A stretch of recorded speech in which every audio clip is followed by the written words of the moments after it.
டிக்டாக்ல எவனோ கத்திய வச்சுட்டு சுத்துறது, யூடியூப்ல எவனோ பட்டா கத்தி வச்சுட்டு ஆடுறது, இதையெல்லாம் நீங்க ரொம்ப சீரியஸா உங்களை அறியாமலே உங்களுடைய அன்கான்சியஸ் இதையெல்லாம் முழுங்குறதுனால அது தானா போய் உங்களுடைய எனர்ஜெட்டிக் போஸ்டர்ல உட்கார்ந்துருதுங்கய்யா. ஆகார சுத்தி அடிப்படையான தேவை. ஆகார சுத்தினா வெறும் வாய் வழியாக எடுக்கின்ற உணவு மாத்திரமல்ல, கண் வழியா நீங்க பார்க்கிறவைகள் கூட ஆகாரம் தான். காது வழியா கேட்கறதெல்லாம் ஆகாரம். புலன்கள் 5 வழியாகவும் நீங்கள் எடுக்கின்ற எல்லாமே ஆகாரம் தான். ஞானேந்திரியங்கள் 5 வழியாகவும் நீங்கள் எடுக்கும் எல்லாமே ஆகாரம் என்பதை புரிந்து கொள்ளுங்கள்.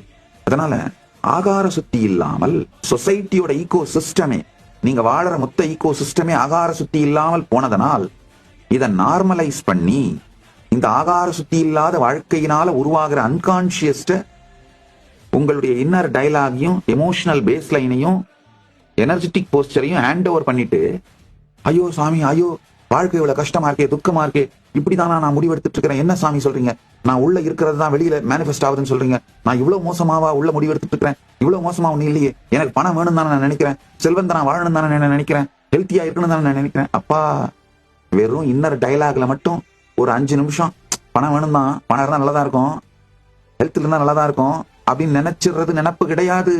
அது அகம் கிடையாது. அகம்ங்கிறது இந்த 3ம் சேர்ந்தது. Inner dialogue, emotional baseline, energetic poster. இந்த 3ம் சேர்ந்து நீங்கள் எவ்வாறு இருக்கின்றீர்கள் என்று சற்றே சாட்சியாக பாருங்கள்.